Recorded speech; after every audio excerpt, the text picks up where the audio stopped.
hanya dengan Rp15.000 per bulan, Anda telah turut berpartisipasi dalam menyebarkan dakwah bersama Tarbiyah Sunnah. Barakallahu fikum. Bismillahirrahmanirrahim. Assalamualaikum warahmatullahi wabarakatuh. Alhamdulillahilladzi arsala rasulahu bil huda wa dinil haqq liyudhhirahu 'alad dini kullihi walau karihal musyrikun. Wa asyhadu an la ilaha illallah wahdahu la syarikalah wa asyhadu anna Muhammadan 'abduhu wa rasuluh. Ya ayyuhalladzina amanu taqullaha haqqa tuqatih wa la tamutunna illa wa antum muslimun wa ba'd. Para pendengar radio Tarbiyah Sunnah Bandung di mana saja Anda berada, juga radio-radio lain yang ikut merelay kajian kita di pagi hari ini, pemirsa Persada TV dan TV-TV lain serta para netizen melalui akun manapun di mana saja Anda berada. Alhamdulillah kembali kita berjumpa melanjutkan kajian kitab Fiqih Al-Asma'ul Husna. Pekan lalu kita sudah membahas Al-Halim. Sekarang ada dua di antara Al-Asma'ul Husna yang kita akan bahas dan ini dua hal yang berkaitan erat, yaitu Al-Haqq dan Al-Mubin. Adapun nama sekaligus sifat Al-Haqq dijelaskan setidaknya di 10 ayat di dalam Al-Quranul Karim. Di antaranya surah Yunus 32 Allah menyatakan Dzalikumullahu rabbukumul haqq. Famadza ba'dal haqqi illa dhalal fa anna tusrafun. Yang demikian itu dialah Allah Rabb kalian yang al-haqq, yang sebenarnya. Dan tidak ada selain kebenaran kecuali kesesatan. Selain Allah, penyembahan terhadap selain Allah adalah kesesatan. Yang hak itu, yang benar itu, penyembahan hanya kepada Allah. Fa'anna tusrafun, bagaimana sih kalian bisa dipalingkan dari hal ini? Juga terdapat dalam surah Al-Hajj ayat yang ke-62 Allah menyatakan Dzalika bi anna Allaha huwal haqq wa anna ma yad'una min dunihi huwal batil wa anna Allaha huwal 'aliyyul kabir. Yang demikian itu karena Allah dialah sesembahan yang hak, yang sebenarnya. Dan apa-apa yang mereka sembah selain Allah adalah kebatilan. Sesembahan selain Allah adalah batil. Ada enggak sesembahan selain Allah? Ada, tapi batil. Satu-satu sesembahan yang hak hanyalah Allah. Dan sungguhnya Allah maha tinggi dan maha besar. Juga dijelaskan dalam surah Al-Mu'minun 116 Allah berfirman Fata'alallahul malikul haqq la ilaha illahu rabbul arsyil karim. Maha tinggi Allah, Raja yang sebenarnya. Tidak ada sesembahan yang sebenarnya kecuali Dia. Dialah pemilik arsy yang mulia. Dan banyak lagi ayat-ayat lain yang semuanya setidaknya berjumlah 10 ayat yang menjelaskan salah satu di antara nama sekaligus sifat Allah, yaitu Al-Haqq. Adapun Al-Mubin. Al-Mubin umumnya disandingkan dengan Al-Haqq. Salah satu atau ayat yang menjelaskan hal itu surah An-Nur 25. Allah menyatakan yauma idzin yuwaffihimullahu dinahumul haqq wa ya'lamuna annallaha huwal haqqul mubin. Pada hari ini, yaitu hari kiamat, Allah akan membalas mereka tentang perbuatan mereka yang sebenarnya. Dan mereka mengetahui bahwa sungguhnya Allah lah sesembahan yang hak dan al-mubin, al-haq dan al-mubin. Itulah dua di antara nama Allah, dan al-haq dan al-mubin. Adapun makna al-haq adalah alladzi la syakka fihi wala raib, la fi dzatihi wala fi asma'ihi wa sifatihi wala fi uluhiyatihi, fahuwal ma'budu bihaqqin wala ma'buda bihaqqin siwah, fahuwa tabaraka wa ta'ala haqqun wa asma'uhu wa sifatuhu haqqun wa af'aluhu wa aqwaluhu haqqun wa dinuhu wa syar'uhu haqqun wa akhbaruhu kulluha haqqun wa wa'duhu haqqun wa liqa'uhu haqqun. Makna al-haq adalah zat yang tidak ada lagi keraguan-raguan, kesangsian tentang kebenarannya. Baik dalam hal zatnya, dalam hal asma dan sifatnya, nama-nama dan sifatnya, atau dalam hal keuluhiyahannya.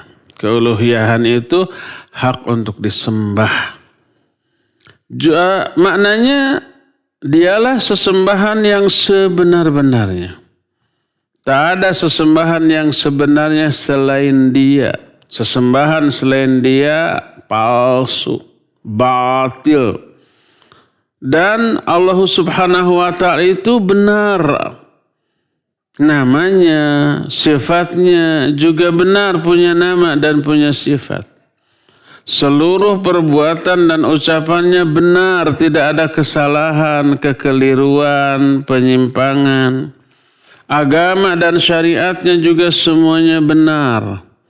Informasi-informasinya mau masuk akal mau tidak seluruhnya benar. Janji dan ancamannya semuanya benar. Pertemuan kita dengannya kelak juga adalah benar. Tadi dikatakan semua berita dan informasinya benar walaupun tidak masuk akal. Ada gitu informasi yang Allah berikan tapi tidak masuk akal. Ada banyak dalam Al-Quran. Tentang bagaimana azab di surga, azab di neraka, nikmat di surga. Sesuatu yang tak masuk akal. Di surga tidak ada tidur, tidak ada kelelahan, tidak ada kepenatan, tidak ada kematian. Abadi selama-lamanya dalam kondisi yang paten, yang fix, tidak berubah, tidak berkurang. Akal tidak bisa menjelaskan. Siksa di neraka begitu dahsyatnya tapi enggak mati. Akal enggak bisa menjelaskan. Hari kiamat semua mulut-mulut terkunci. Yang berbicara apa? Tangan, kaki, kulit, tulang. Semuanya itu berbicara. Akal enggak bisa menjelaskan. Karena apa? Karena kelemahan, keterbatasan, kemampuan akal kita. Tapi walaupun gak masuk akal, selama informasi yang gaib tersebut dari Allah, wajib kita benarkan, wajib kita percaya bahwa semuanya itu adalah benar. Nabi SAW pada waktu salat malam membaca doa iftitah. Isi doa iftitah adalah pengakuan terhadap semua yang diterangkan tadi tentang kehaqqan Allah Azza wa Jalla. Dari Ibnu Abbas radhiyallahu anhuma, kana Nabi sallallahu alaihi wasallam idza qama minal laili yatahajjadu qala. Kata Ibnu Abbas, Nabi sallallahu alaihi wasallam apabila berdiri untuk salat malam untuk bertahajud, beliau berdoa di doa iftitah. Rakaat pertama sebelum baca Fatihah. Apa yang beliau baca ini bagus dihafalkan kemudian diamalkan, dibaca dalam iftitah tahajud kita. Jadi iftitah itu beragam tuh. Diterangkan dalam banyak hadis yang sahih, semuanya dibaca oleh Nabi SAW secara bergiliran, tidak dibaca seluruhnya dalam waktu dalam satu sholat, enggak. Kadang baca yang ini, kadang baca yang itu, dan kadang baca yang lain lagi. Salah satu di antara doa iftitah adalah beliau membaca Allahumma lakal hamdu anta qayyimus samawati wal ardi wa man fihin walakal hamdu anta malikus samawati wal ardi wa man fihin walakal hamdu anta nurus samawati wal ardi walakal hamdu anta malikus samawati wal ardi walakal hamdu antal haqqu wa wa'duka haqq wa liqa'uka haqq wa qawluka haqq wal jannatu haqq wan naru haqq wan nabiyyuna haqq wa Muhammadun sallallahu alaihi wasallam haqq was sa'atu haqq Allahumma laka aslamtu wa bika amantu wa 'alaika tawakkaltu wa ilaika anabtu wa bika khasamtu wa ilaika hakamtu faghfir li ma qaddamtu wa ma akhartu wa ma asrartu wa ma a'lantu antal muqaddimu wa antal muakhiru la ilaha illa ant. Ini doa iftitah dalam hadis sahih riwayat Imam Bukhari dan Imam Muslim dengan sanad yang muttafaqun alaih. Mananya adalah Allahumma ya Allah, bagimu segala puji. Engkaulah penegak langit dan bumi beserta seluruh makhluk yang ada di dalamnya. Bagimu segala puji, engkaulah raja di langit dan di bumi beserta seluruh isinya. Bagimu segala puji, engkaulah yang menerangi langit dan bumi. Bagimu segala puji, engkaulah raja langit dan bumi. Bagimu segala puji, engkaulah al-haqq. Janjimu itu benar. Pertemuan denganmu itu benar. Ucapanmu seluruhnya benar. Surga itu benar, neraka itu benar. Para nabi semuanya juga benar. Muhammad sallallahu alaihi wasallam juga benar. Hari kiamat juga benar. Ya Allah, hanya kepada Engkau kami pasrah. Hanya kepada Engkau kami beriman. Hanya kepada Engkau kami bertawakal. Hanya kepada Engkau kami kembali. Hanya karena Engkau kami memusuhi. Ada dalam Islam perintah untuk memusuhi, ada. Memusuhinya karena Allah. Alasannya karena Allah. Orang yang dimusuhinya juga dimusuhi oleh Allah. Orang kafir, orang musyrik gitu ya. Motivasinya juga karena Allah. Karena mereka melecehkan Allah Azza wa Jalla. Itu yang dimaksudkan Allah. Dan kepada Engkau kami bertahkim. Ampuni aku atas dosa-dosaku yang lalu ataupun yang akan datang. Yang aku rahasiakan ataupun yang aku lakukan secara terang-terangan. Engkaulah yang mengawalkan dan mengakhirkan, tidak ada sembahan yang hak selain Engkau. Inilah makna al-haqq. Adapun makna al-mubin, maknanya adalah al-mubayyinul ibadihi sabil ar-rasyad. Al-muwaddihu lahumul a'malu salihah allati yanaluha biha athawab. Wal a'mal sayyi'ah allati yanalu 'alaiha al-iqab. Makna al-mubin adalah zat yang menjelaskan jalan yang lurus bagi hamba-hambanya, menerangkan amal-amal soleh agar mereka bisa meraih pahala dengan mengamalkan amal soleh tersebut, menjelaskan amal-amal buruk yang mengakibatkan mereka terkena azab kalau mengamalkannya lalu mereka menghindarinya. Itu makna al-mubin, al-mubayyin. Allah berfirman dalam An-Nisa ayat 26. Yuridullahu liyubayyina lakum wa yahdiyakum sunanal ladzina min qablikum wa yatubu 'alaikum wallahu 'alimun hakim. Allah ingin menjelaskan kepada kalian dan memberi petunjuk kepada kalian tentang sunnah-sunnah atau jalan hidup orang-orang sebelum kalian. Jalan hidup yang soleh. Jalan hidup para nabi, para solihin, para sahabat dari para nabi. Setiap nabi pasti punya sahabatnya, punya orang-orang terdekatnya yang lurus jalan hidupnya, yang soleh amal-amalnya. Allah mau menunjuki kalian kepada jalan hidup yang soleh orang-orang sebelum kalian. Allah juga menginginkan taubat kalian dan Allah Maha mengetahui dan Maha hakim.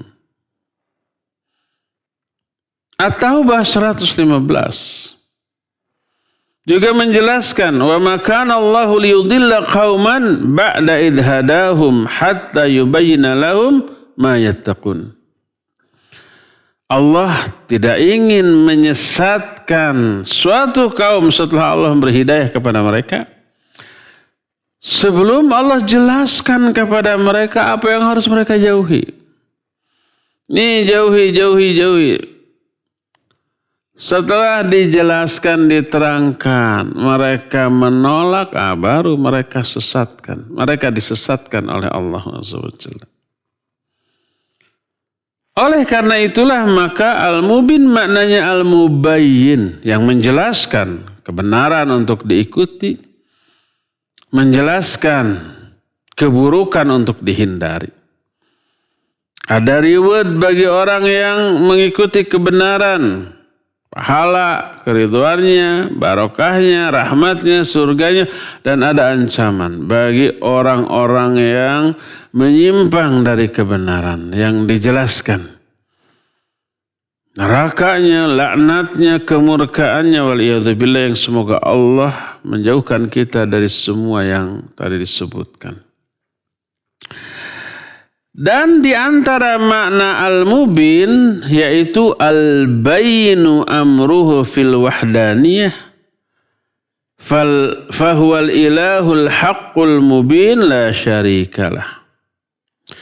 Di antara makna al-mubin adalah al-bayin, yang jelas. Jelas apanya?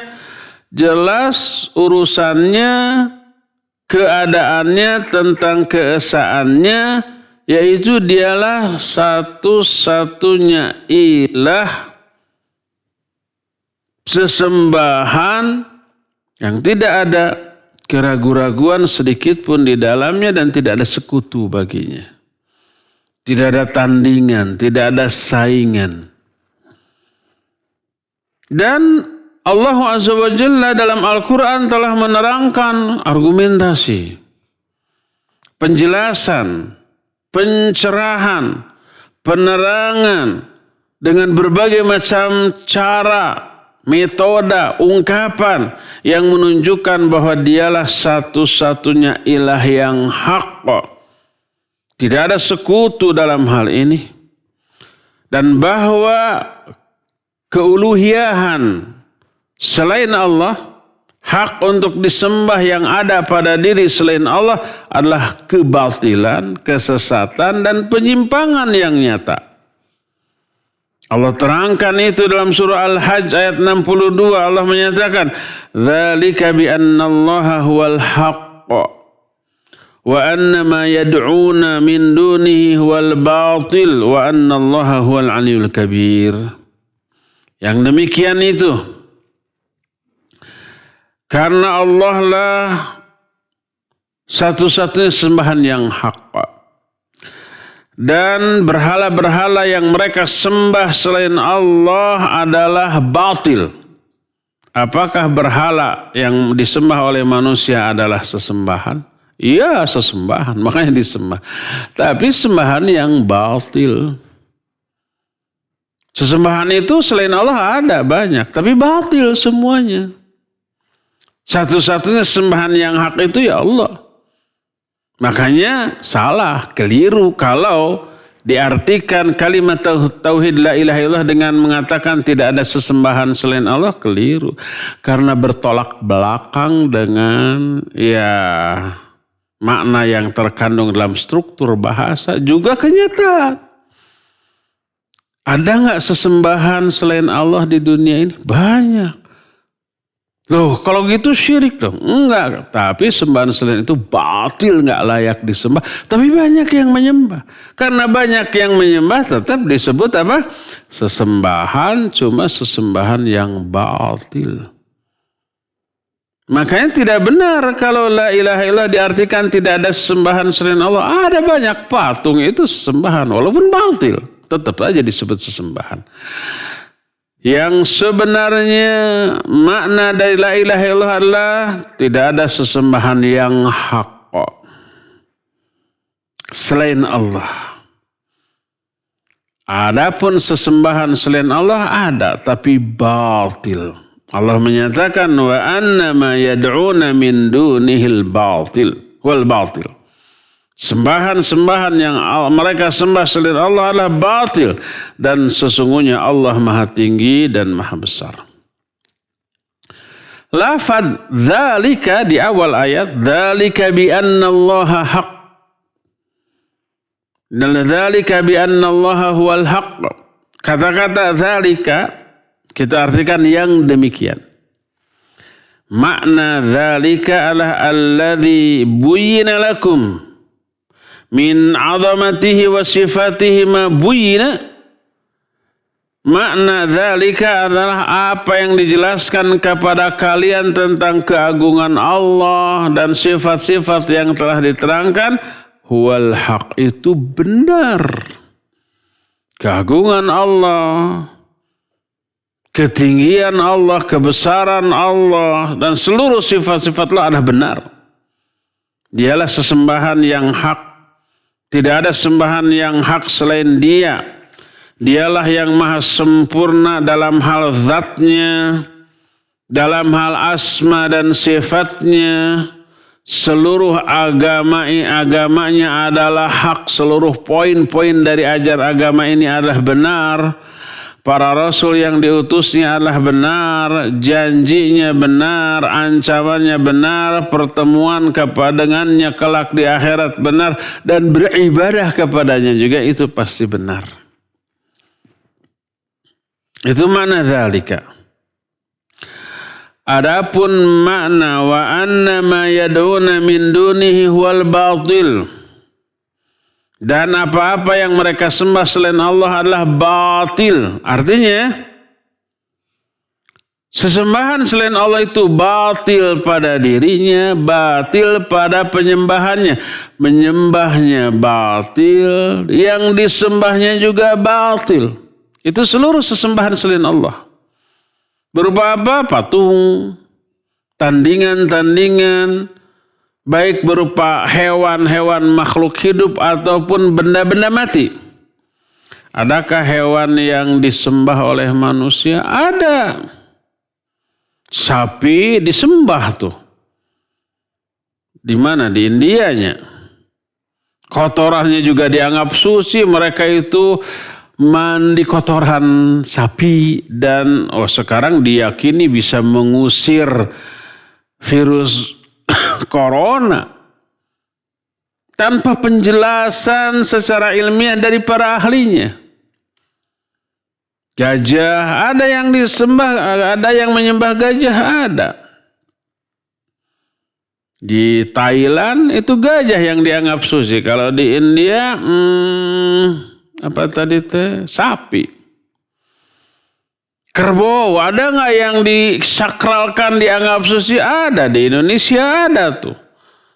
Kerbau tertentu diarak di hari tertentu diikuti. Kalau umpamanya buang kotoran diperebutkan itu. Ada nggak?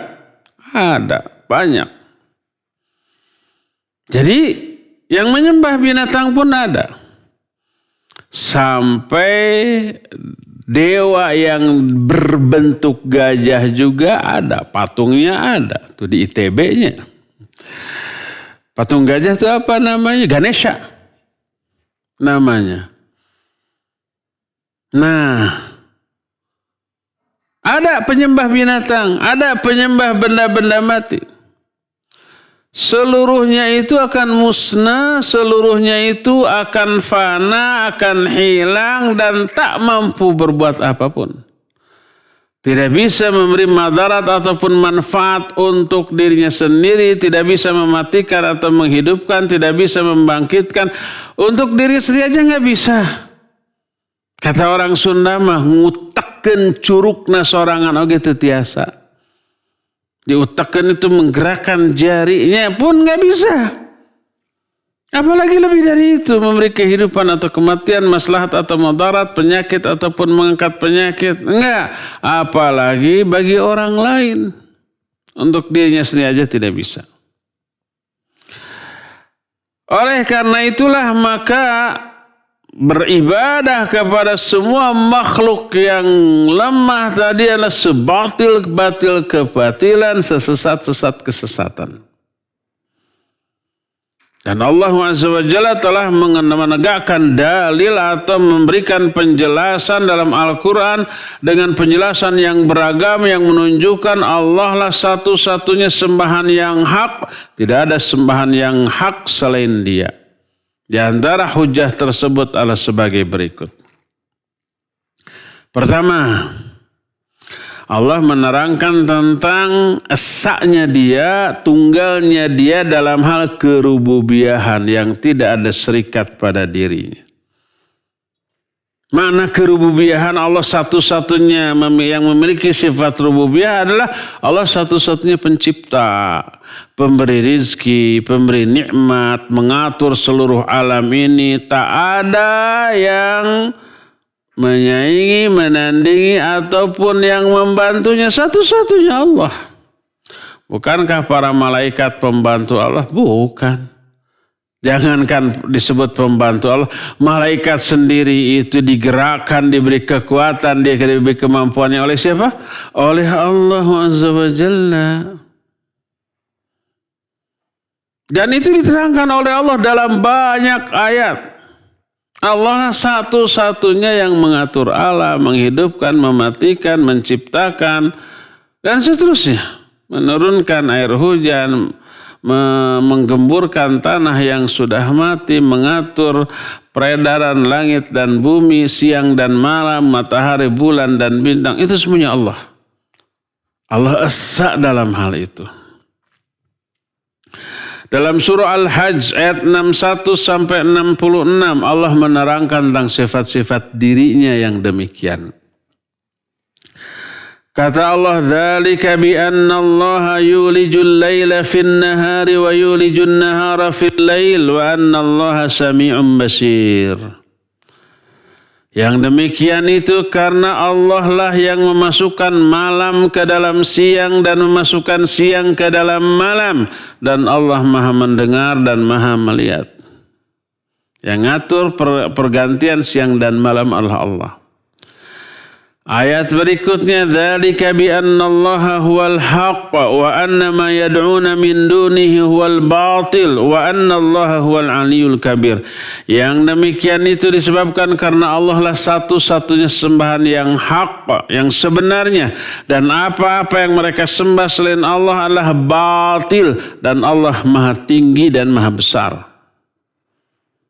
Setelah Allah menerangkan kerububiahannya dan esa dalam hal kerububiahan Allah yang satu-satunya ngatur siang dan malam, diterangkan Allah lah kalau begitu yang berhak disembah, satu-satunya. Sesembahan kepada selain Allah batil. Ayat berikutnya, alam tara anna Allah anzala minas sama'i ma'an fatusbihul ardu mukhdarrah innallaha latifun khabir. Tidakkah engkau lihat bahwa Allah lah yang menurunkan air dari langit, lalu jadilah bumi ini menjadi hijau. Bukan tanahnya yang jadi hijau, tanahnya mata tapi warnanya teh coklat atau apa ya, ada coklat, ada hitam. Tapi menjadi hijau itu karena banyak rerumputan, tumbuh-tumbuhan, tanaman, pepohonan gitu. Dan Allah Maha Latif dan Maha Khabir. Allah yang ngatur tuh turunnya hujan. Lahu ma fis samawati wa ma fil ard wa innallaha lahuwal ghaniyul hamid. Milik Allah lah semua yang ada di langit, semua yang ada di bumi, dan sungguhnya Allah itu maha ghani dan maha hamid. Sekalipun seluruh langit, bumi beserta isinya milik Allah, Allah enggak butuh semuanya itu. Kita kan banyak memiliki barangnya karena kita butuh barang itu.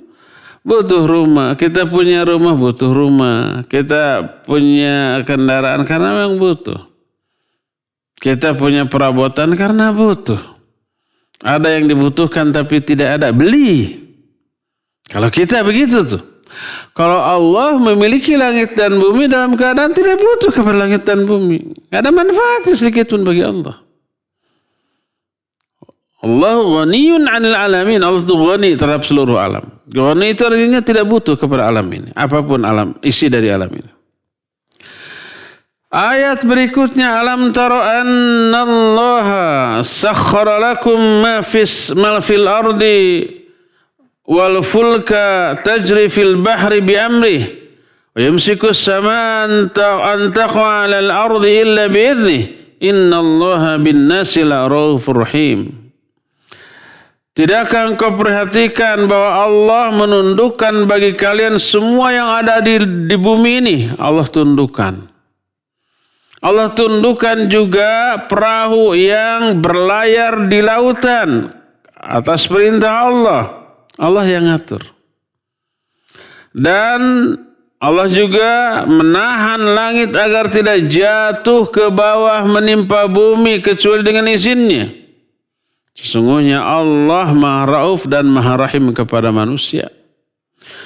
Walladzi ahyaakum thumma yumitukum thumma yuhyikum innal insana lakafur.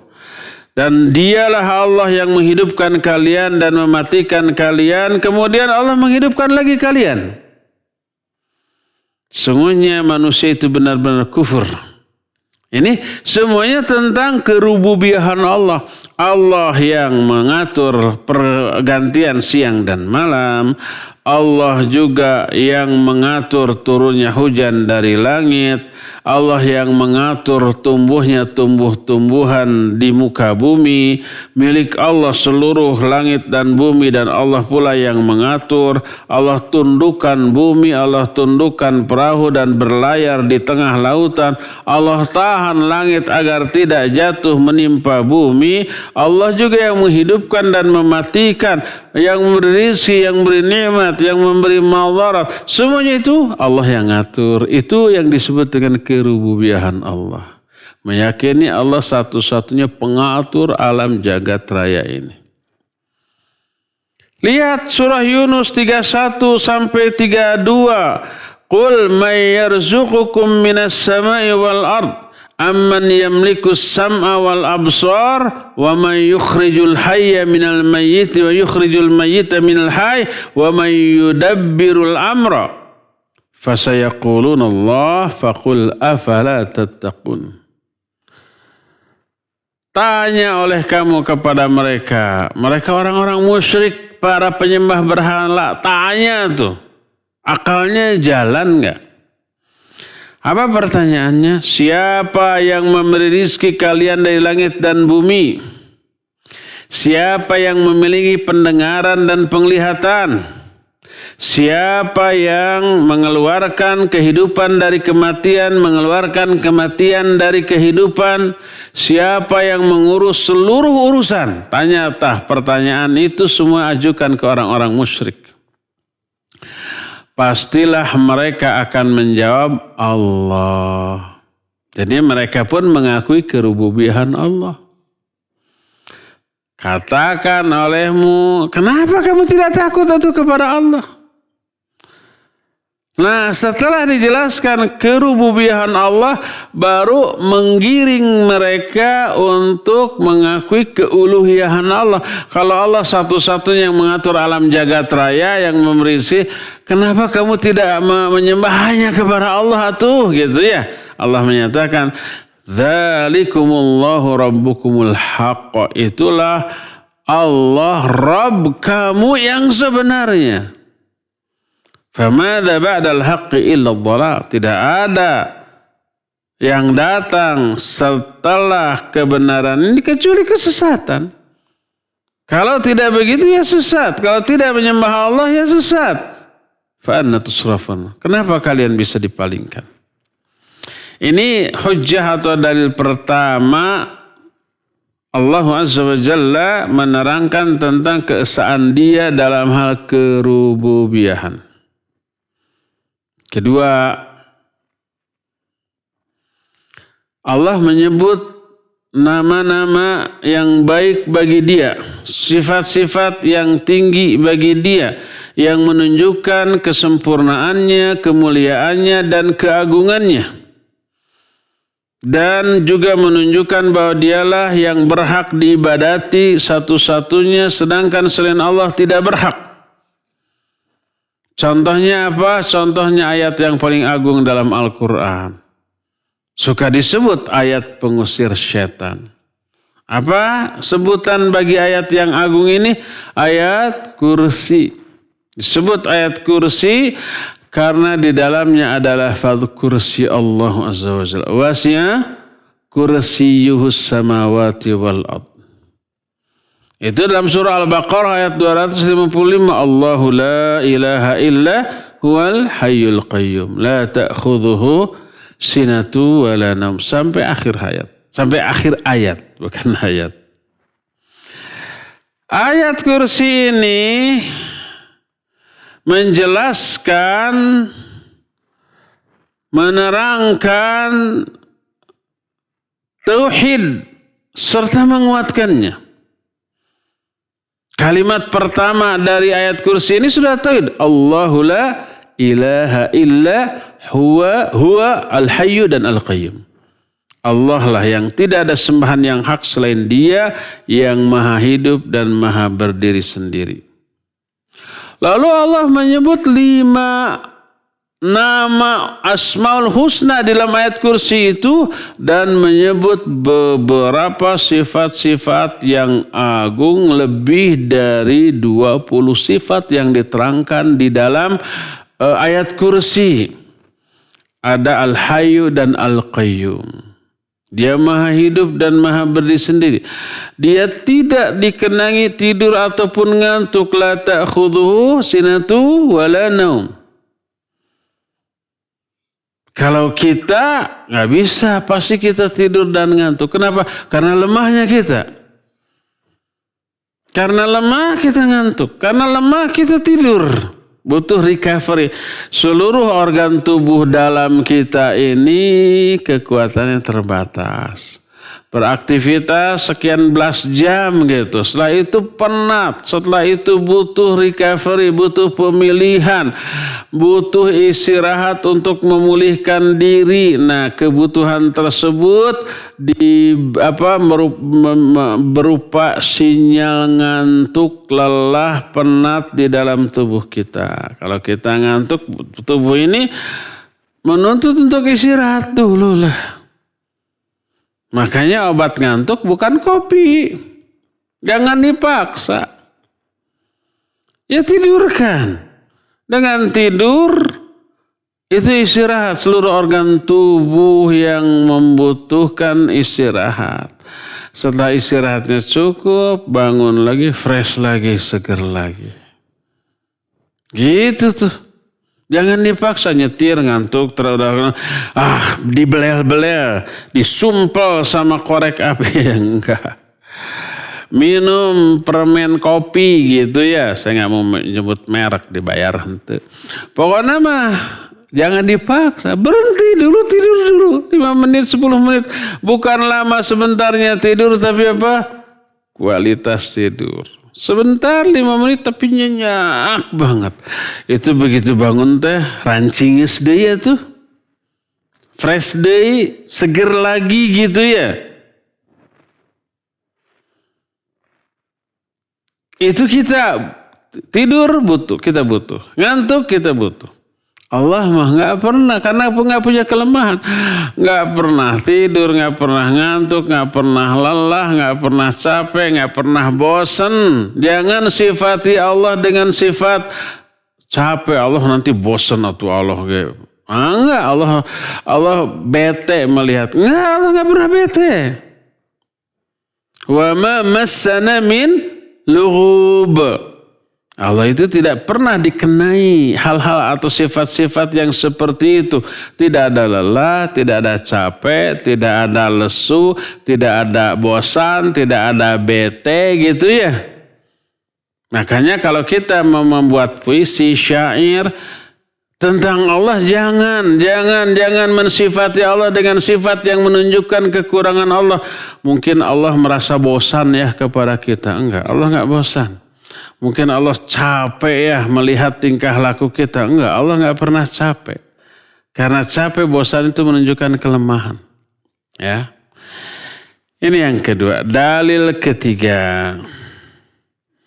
Allah menerangkan beragam dan melubernya nikmat yang Allah berikan kepada makhluk tanpa pernah berhenti. Sekalipun makhluk itu makhluk yang paling durhaka. Fir'aun pada zamannya yang menyebut ana rabbukumul a'la. Aku Tuhan kalian yang paling tinggi. Kurang gemah durhakanya. Dikasih nikmat nggak oleh Allah? Dikasih kekuasaan, dikasih harta yang melimpah, dikasih kesehatan, dikasih memiliki pasukan kuat dan banyak. Allah kasih tuh ke orang yang paling durhaka. Orang yang menghina Allah, Rasulnya, Al-Quran dan Islam serta zalim kepada kaum muslimin. Aduh, kurang gimana besarnya dosanya. Allah kasih nggak kenikmatan? Allah kasih. Allah kasih dunia, kekuasaan, pangkat, jabatan, popularitas, kekayaan, pengikut, pendukung yang banyak, dan seterusnya. Itu nikmat Allah. Dan semuanya itu yang memberi hanyalah Allah dan tidak ada yang lain.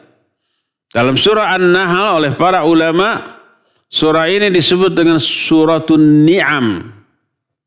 Surah ni'am itu artinya jamak dari nikmat. Artinya surat nikmat karena banyaknya nikmat yang Allah berikan, yang Allah terangkan dalam ayat itu kepada hamba-hambanya. Dan semuanya itu merupakan sebesar-besar tanda bahwa Allah lah satu-satunya sesembahan yang hak. Karena kenapa dia satu-satunya sesembahan yang layak disembah? Karena dia pula satu-satunya yang berikan seluruh nikmat ini kepada kita.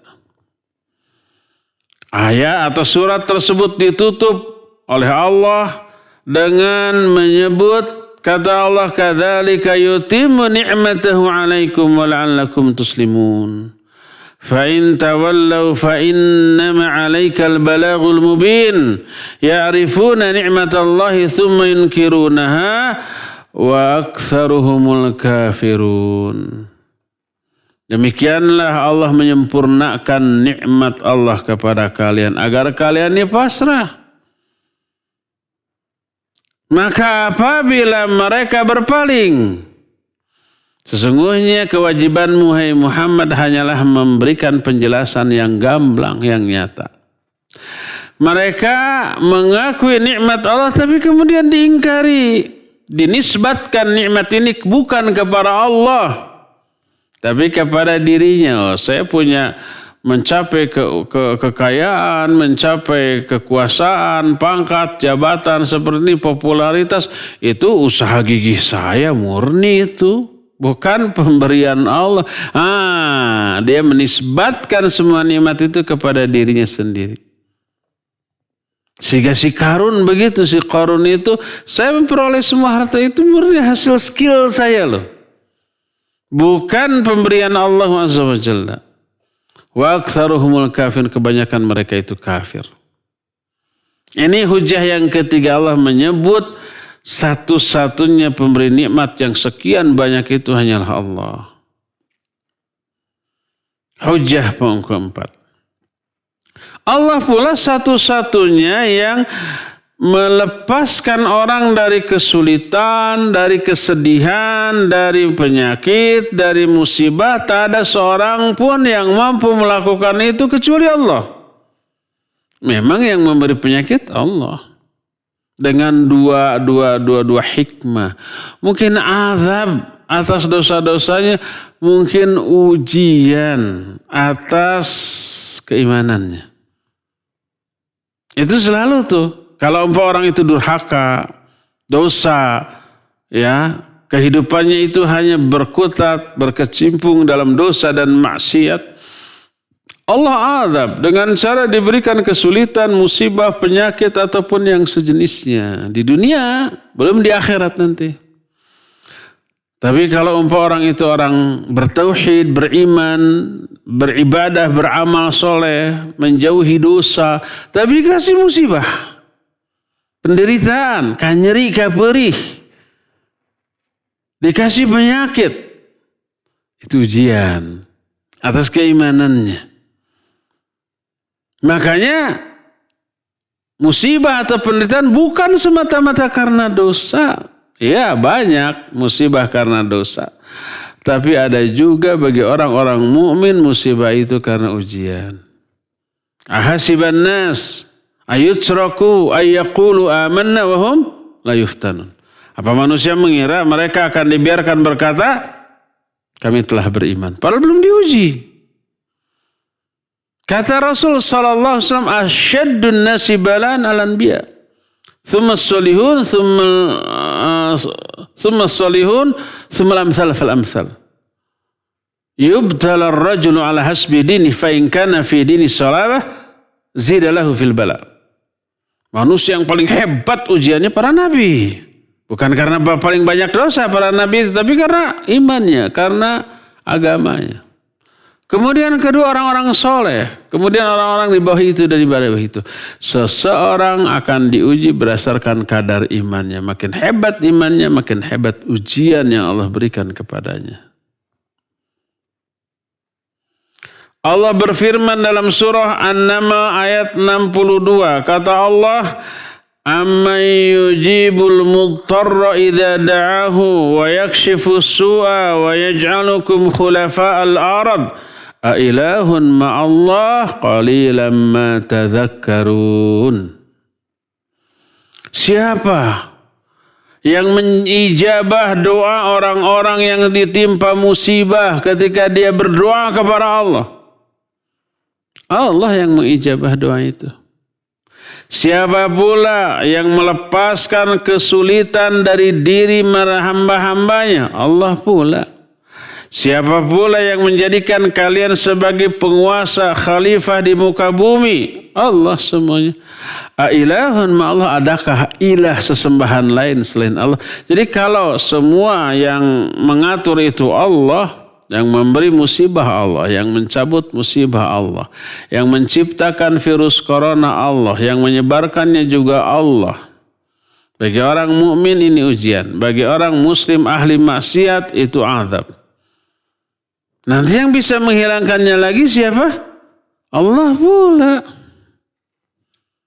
Makanya doanya kita berlindung kepada Allah dari corona, dari semua penyakit yang menular ataupun yang berbahaya. Allahumma inni a'udzubika minal baras wal junun wal juzam wa sayil asqam. Minta perlindungan kepada Allah SWT, ya. Termasuk informasi dari Allah tentang dirinya bahwa Allah lah satu-satunya yang memberi manfaat, yang memberi madarat, yang memberi apapun pemberian, yang menahan pemberian, dan selain Allah tidak memiliki kemampuan sedikit pun untuk semuanya itu, baik untuk diri sendiri apalagi untuk orang lain. Lihat Az-Zumar ayat 38, Az-Zumar 38 Allah menyatakan, Qul afara'aitum ma tad'una min dunillah in aradani Allahu bidurrin hal hunna kashifatu durrih aw aradani birahmatin hal hunna mumsikatu rahmatih qul hasbiyallah alaihi yatawakkalul mutawakkilun. Katakan oleh Muhammad, apakah kalian melihat apa yang kalian sembah selain Allah? Patung-patung yang kalian sembah selain Allah, atau pohon, atau batu, atau roh-roh orang yang sudah mati kalian sembah. Coba lihat, apabila Allah menghendaki keburukan kepada diriku, apakah semua sembahan kamu itu bisa menghilangkan keburukan tersebut dari diriku? Atau kalau Allah ingin memberi rahmat kepadaku, apakah mereka sembahan-sembahanmu itu bisa menahan rahmatnya dari diriku? Enggak. Katakan olehmu hasbi Allah, cukuplah bagiku Allah. Alaihi yatawakkalul mu'minun, hanya kepada Allah lah orang-orang mukmin bertawakal. Ya. Nah, poin terakhir adalah informasi dari Allah tentang hinanya dan lemahnya sesembahan-sesembahan yang mereka sembah selain Allah, dan penjelasan bahwa mereka itu tidak memiliki kemampuan sedikit pun. Allah berfirman, coba lihat dalam surah Al-Hajj ayat 7374. Ya ayuhan nas, duriba mathal, fastami'u lah. Innal ladzina tad'una min dunillah la yakhluqu dzubaba walau ijtama'u lah. Wa in yaslubhu adh-dhubabu syai'an la yastanqidhuhu min dha'fa at-talib wal matlub ma qadarullaha haqqa qadrih innallaha laqawiyyun aziz. Kata Allah, hai manusia, telah diberikan gambaran, ilustrasi, perumpamaan kepada kalian. Coba perhatikan, coba lihat. Sesungguhnya berhala-berhala yang kalian sembah selain Allah, berhala itu tidak mampu menciptakan sekalipun seekor lalat walaupun mereka berkumpul bersatu. Lalat itu binatang kecil apa besar? Kecil. Sekecil itu mereka nggak bisa menciptakan. Bahkan seandainya ada sesuatu di tangan berhala yang kalian sembah, direbut oleh lalat itu, mereka tidak bisa menyelamatkannya. Coba umpamanya ada patung lagi namprak begitu ya. Simpan kue bubuknya di sana, kecil. Kita kasih kepada dia, sok. Huapkan, bisa nggak huapkan? Disuapin ke mulutnya, enggak. Datang lalat, celek. Entrep dina itu kue, entrep itu apa? Hinggap, menclok, kayak burung kakatua. Menclok di kue itu. Direbut oleh lalat itu, dibawa pergi terbang. Apa sih patung itu bisa mempertahankan? Enggak, tidak bisa ngutekeun curug-curug nacan. Menggerakkan telunjuknya sendiri pun tidak bisa. Apalagi mempertahankan kue yang direbut oleh siapa? Si lalat tadi. Coba yang selemah itu disembah. Gak bisa mempertahankan haknya walaupun dari seekor lalat. Bagaimana yang seperti itu bisa disembah? Dha'fa talibu wal matub, sungguh sangat lemah baik yang menyembahnya ataupun yang disembahnya. Mereka tidak memuliakan Allah dengan sebenar-benarnya pemuliaan, padahal sungguhnya Allah Maha Kuat dan Maha Gagah. Ya, inilah penjelasan tentang Al-Haq dan Al-Mubin. Cukup sampai di sini saja dulu dan kita masuk ke sesi tanya jawab. Wassallallahu ala nabiyina Muhammadin wa ala alihi wasallam. Mangga. Syukuran Ustaz atas penjelasan yang telah disampaikan di kesempatan pagi hari ini. Dan untuk selanjutnya kita akan buka sesi tanya jawab bagi para pendengar dan juga pemirsa yang akan berlangsung yang akan bertanya secara langsung kepada Ustaz. Kami tunggu telepon antum di nomor 022 86862637 atau melalui pesan singkat di nomor 081122771476. Baik, sudah ada penelpon yang masuk. Halo. Assalamualaikum warahmatullahi wabarakatuh. Waalaikumsalam warahmatullahi wabarakatuh. Pak Mul, mangga. Siap. Ustaz, saya mau tanya sesuai dengan temanya tadi, Al-Haq dan Al-Mubin, yaitu pertemuan dengan Allah itu benar, firman Allah benar. Nah, itu terus ada menyembah sesembahan selain Allah batil. Nah, yang dikatakan orang musyrik yang menyembah selain Allah itu kenapa dia mengerti bahwa dia semua ciptaan Allah, dia kok musyrik menyekutukan lain. Sekian, assalamualaikum warahmatullahi wabarakatuh. Waalaikumsalam warahmatullahi wabarakatuh. Ya, barakallahu fiik Pak Mulyono. Orang-orang musyrik penyembah berhala, mereka meyakini bahwa Allah satu-satunya yang menciptakan, yang memberi nikmat, memberi madarat, mengatur alam. Makanya mereka pun menyembah Allah. Tapi selain itu mereka pun menyembah selain Allah. Kenapa? Jawabnya pertama, seluruh penyimpangan tidak akan lepas dari beberapa poin berikut ini. Pertama, kebodohan. Karena bodoh saja. Otaknya nggak jalan, nggak dipakai. Jangankan begitu. Ada dua orang. Satu profesor, doktor, insinyur, pokoknya berilmu. Gelarnya lebih panjang daripada namanya. Tentang apa? Tentang satu bidang, umpamanya teknologi lah. Atau kedokteran. Dia profesor, dokter juga. Spesialis tertentu. Kita ingin belajar kesehatan kepada seseorang. Satu lagi ada umpamanya mantri. Mantri belajar enggak kesehatan? Ya belajar, cuma tidak setinggi profesor, dokter tadi. Kita mau belajar kesehatan. Ternyata kita belajarnya ke mantri, bukan ke profesor tadi. Bagaimana penilaian kita kepada orang itu? Bodoh. Kamu mau ingin belajar kesehatan, harusnya ke ahlinya tuh. Bukan ke yang asal-asalan. Bayangkan sekarang perbandingannya bukan profesor dengan mantri. Mantri agak mending punya ilmu tentang kesehatan. Pernah belajar. Sekarang satu profesor dokter juga umpamanya magister di bidang medis umpamanya. Ada spesialisasinya.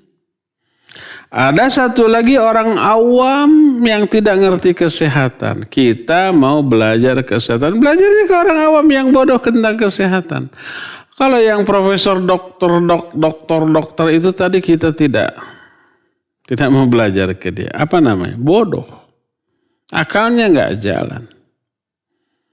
Jadi pertama, seluruh penyimpangan apalagi kekufuran dan perbuatan syirik itu karena kebodohan. Akalnya nggak jalan kalau orang itu meyakini Allah satu-satu pencipta, pengatur alam, yang menghidupkan, mematikan, memberi, menolak, atau yang memberi madarat ataupun memberi maslahat, ya itu satu-satunya hanya Allah. Kenapa nyembah ke yang lain yang nggak bisa apa-apa? Kan bodoh itu namanya, ya. Itu pertama. Kedua, ta'assub a'ma atau fanatik buta terhadap ajaran leluhur. Nenek moyangnya mengajarkan kita begitu. Udah, mau ngerti alasannya mau tidak, nggak peduli. Yang penting ini orang tua saya, nenek saya, kakek saya, buyut saya, ini tutungkusan warisan dari leluhur, dari karuhun, kan gitu. Nah, ta'assub buta. Wa idza qila lahum ittabi'u ma anzalallahu aqalu, kalau dikatakan kepada mereka ikuti apa yang Allah turunkan, mereka hanya berkata innama nattabi'u ma wajadna alaihi aba'ana, kami hanya mengikuti ajaran leluhur. Katakan olehmu, apakah mereka akan mengikuti leluhur sekalipun leluhur itu bodoh, nggak punya alasan, nggak punya hujah, nggak punya argumentasi yang bisa masuk akal? Enggak. Awalau kana syaitanu yad'uhum ila adzabis. Apakah mereka mengikut juga sekalipun setan itu mengajak mereka ke dalam neraka syair dengan cara mengikuti agama nenek moyang? Ada nggak zaman kiwari yang seperti itu? Ada. Dikasih ayat, dikasih hadis, dikasih penjelasan para sahabat, para ulama. Nggak, ini mah sudah membudaya dari nenek moyang kita, jangan dihilangkan. Warisan leluhur kita. Kita durhaka kepada orang tua nanti kalau ditinggalkan. Durhaka kepada orang tua yang sudah meninggal karena budaya. Takut. Durhaka kepada Allah nggak takut. Jadi fanatisme buta kepada agama nenek moyang, leluhur dan yang sejenisnya. Itulah diantara beberapa penyebab dari penyimpangan tadi. Wallahu a'lam. Silakan lagi. Syukran Ustaz atas jawabannya. Kita mengangkat kembali penelpon yang sudah masuk. Halo. Ya, Assalamualaikum. Waalaikumsalam warahmatullahi wabarakatuh. Ini Ustaz, saya mau bertanya tentang apakah benar Adam bersahadat di surga ketika menikahi Hawa dengan syahadat asyhadu alla ilaha illallah wa asyhadu anna Muhammadar Rasulullah. Itu pertanyaan yang pertama. Kemudian yang kedua, apakah sah bila perempuan saum di bulan Ramadan menyengaja tidak haid karena minum obat gitu yang penahan haid, itu puasanya apa sah atau tidak? Itu saja Ustaz. Syukron, jazakallahu khairan katsiran. Barakallahu fiik. Assalamualaikum warahmatullahi wabarakatuh. Assalamualaikum. Iya, wa jazakillahu khairan wa fiki barakallahu. Waalaikumsalam warahmatullahi wabarakatuh. Ibu Yati, Ibu Iis di Cililin. Yang pertama, benar nggak Adam bersyahadat asyhadu alla ilaha illallah wa asyhadu anna Muhammadar Rasulullah? Tidak benar. Hadis tentang hal tersebut tidak valid, tidak sahih tentang masalah itu. Ya, perkara ini perkara gaib yang menyangkut masalah akidah dan tidak boleh didasarkan kepada hadis yang palsu. Termasuk juga hadis yang dhaif, apalagi sekedar apa? Sekedar rumor, hoax. Hoax itu dalam urusan dunia juga nggak boleh dipercaya. Apalagi mengatasnamakan syariat, maka tidak boleh. Kedua, bagaimana hukum mengkonsumsi obat penahan haid agar ibadahnya sempurna, baik Ramadan ataupun haji atau umroh? Umpamanya khawatir waktu mau umroh, mau haji, nanti di tengah-tengah ritual haji atau umroh haid, sehingga terhalang akhirnya mengkonsumsi obat penahan haid. Boleh apa tidak? Pertanyaan ini pernah ditanyakan kepada para ulama, kepada para masyayikh, di antara Syekh Muhammad Shalih Al-Utsaimin rahimahullahu ta'ala. Dan beberapa masyayikh lain. Semuanya pertanyaan sama, jawabannya juga sama. Intinya, dibolehkan bagi wanita memakan, mengkonsumsi, meminum pil penahan haid untuk menyempurnakan ibadah yang disyaratkan harus suci. Seperti mau umrah, mau haji atau Ramadan. Maksudnya suci dari haid, bukan suci dari hadas kecil besar yang seperti itu, bukan. Adapun saum Ramadan tapi kita punya hadas baik kecil ataupun besar tidak membatalkan, tidak menghalangi saum. Umpamanya dalam keadaan junub, habis mimpi ataupun habis melakukan hubungan suami istri ketika sahur sebelum azan subuh, pas masuk azan subuh kita masih dalam keadaan junub, belum mandi, maka tidak apa-apa. Sah mandinya nanti setelah azan. Kalau mau sholat ya wajib mandi. Tapi kalau mau umpamanya saum saja maka tidak wajib. Umpamanya pada subuh kita tidur, nggak bagus ya. Tapi umpamanya karena ngantuk. Waktu tidur mimpi basah. Bukan ngompol. Mimpi melakukan hubungan suami istri, akhirnya dia junub. Batal nggak saumnya? Nggak batal. Teruskan. Pas nanti mau sholat duhur wajib mandi. Kalau mau sholat duhur mah wajib. Nah, jadi suci dari hadas kecil ataupun besar tidak menghalangi saum. Tapi suci dari haid dan nifas ini sesuatu yang disyaratkan. Seandainya di tengah saum haid atau nifas maka batal saumnya. Walaupun hanya semenit sebelum adzan maghrib. Jangan dihitung.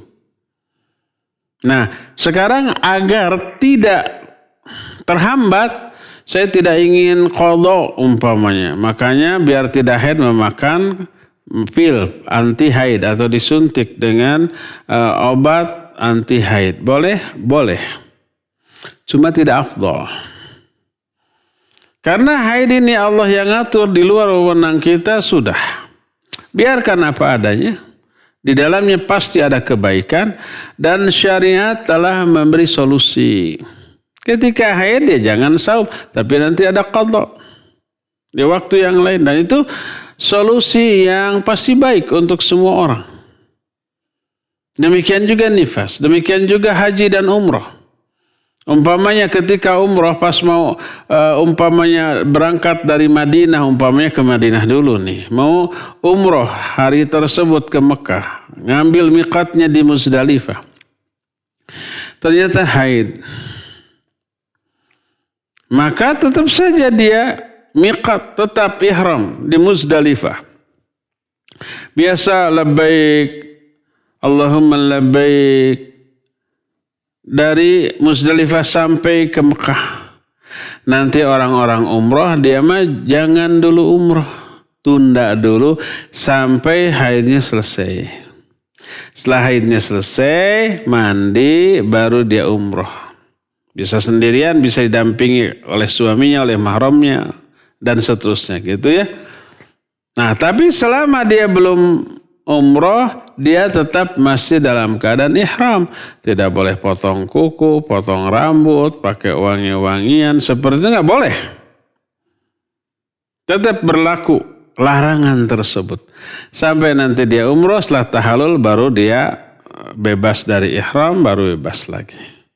Kalau pertanyaannya bagaimana, kan di Mekah cuma 3 hari itu, sedangkan haidnya 7 hari itu gitu ya.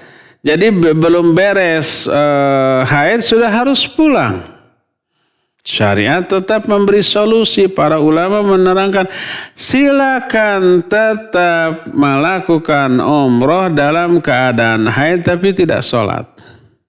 Silakan tawaf. Setelah tawaf kan biasanya ada sholat di belakang makam Ibrahim. Nah, itu jangan.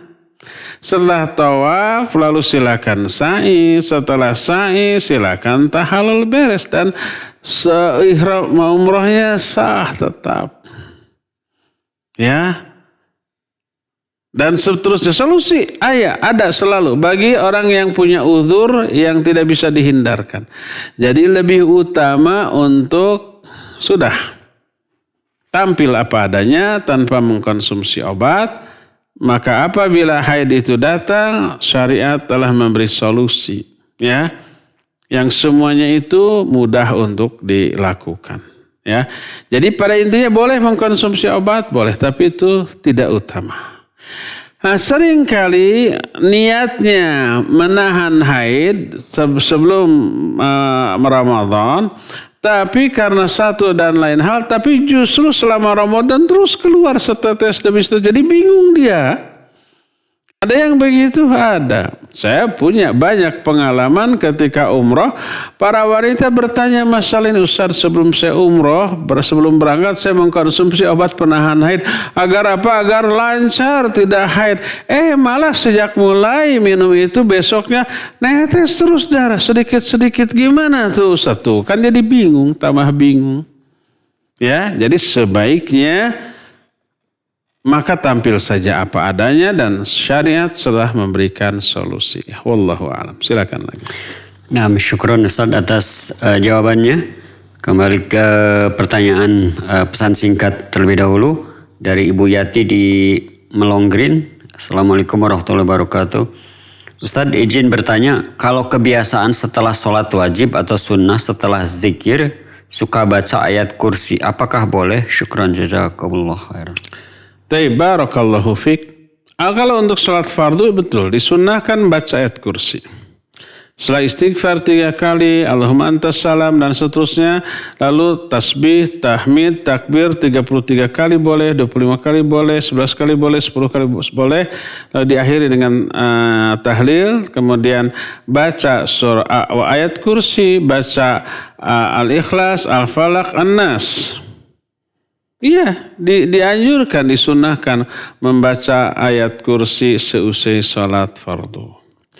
Dan berzikir sebagaimana zikir yang diajarkan. Adapun setelah salat sunat tidak ada syariat zikir tertentu.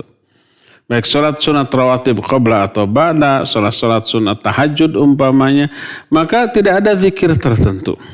Tidak ada membaca ayat kursi tertentu secara dirutinkan.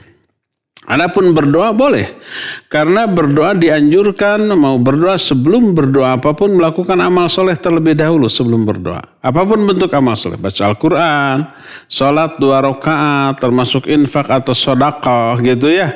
Lalu setelah itu berdoa ya dianjurkan. Doanya dengan doa yang bebas. Adapun membiasakan diri selalu membaca ayat kursi seusai sholat sunat maka tidak ada syariatnya ya.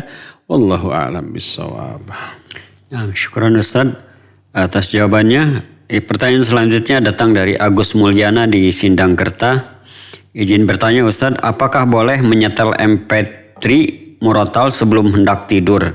Hal ini sudah sejak lama saya lakukan karena sering kena erup-erup dan gelisah. Syukran jazakallah khairan. Iya, afwan wa jazakallahu khairan wa barakallahu fiik. Enjang di Sindangkerta. Agus di Sindangkerta. Boleh nggak menyetel MP3, MP4 juga nggak apa-apa. YouTube, video, radio, TV, yang isinya kajian atau murotal. Menjelang tidur sampai tidur terlelap. Ya bukan boleh tapi bagus. Dan itu insya Allah akan lebih cepat tidur. Dibantu oleh setan. Karena setan lebih memilih lebih baik orang itu ditidurkan segera daripada memperoleh pahala mendengarkan bacaan Al-Quran. Tapi sebaliknya, kalau sebelum tidur kita baca novel, baca komik, lihat video tapi film atau cerita, itu bakal cenghar loh. Oleh setan dibantu itu. Dibantu untuk apa? Dibantu untuk cenghar, dibantu untuk fresh, untuk tidak ngantuk sampai semalaman. Biar dia semalam mungkin tidurnya, nanti bangunnya kesiangan, subuhnya kesiangan dan seterusnya. Ya. Tapi kalau mau melakukan kebaikan, umpamanya sebelum tidur kita memurojaah semua hafalan dari surat yang kita hafal dibaca, itu lebih cepat ngantuk dan tidurnya. Tiba-tiba kita sudah nggak ingat, kemudian tidur. Entah sudah sampai di mana ayat yang dibaca tadi. Demikian juga dengan mendengarkan murattal, dengan mendengarkan kajian. Ya, nah, ini kajian pengantar tidur. Di suka ada Ustadz ini cocoknya kajiannya itu didengar menjelang tidur.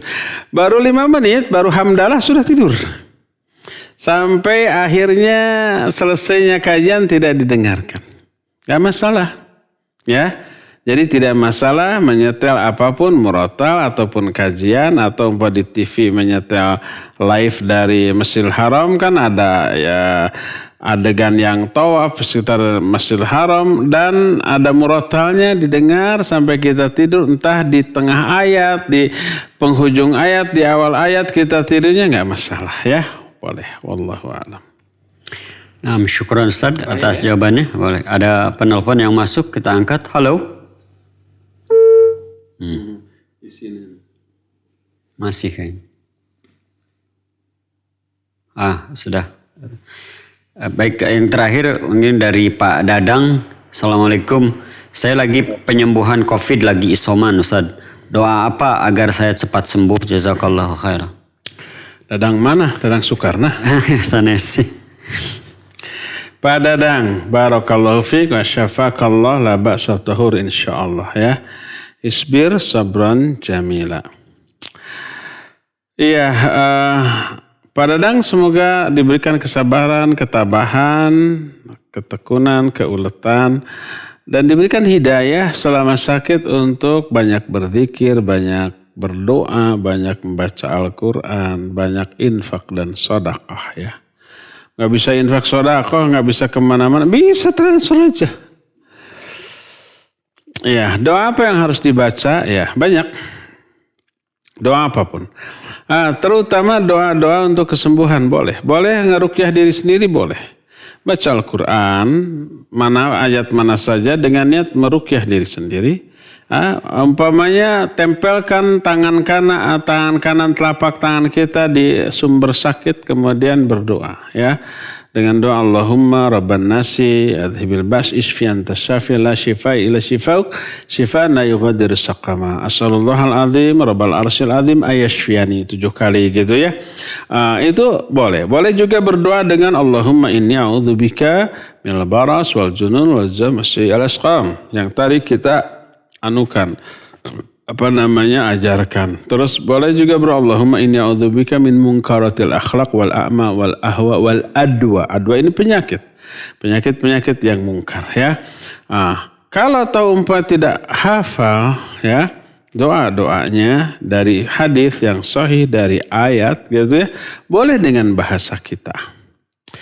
Doa yang terbaik setelah yang tadi saya sebutkan, berwudu, kemudian sholat ya, kemudian diawali oleh infak dan sedekah, kemudian berdoa angkat kedua tangan gitu ya, menghadap kiblat dalam keadaan berwudu, khusyuk, ikhlas ya, mengakui dosa dan kesalahan terlebih dahulu, baru ungkapkan keinginan kita.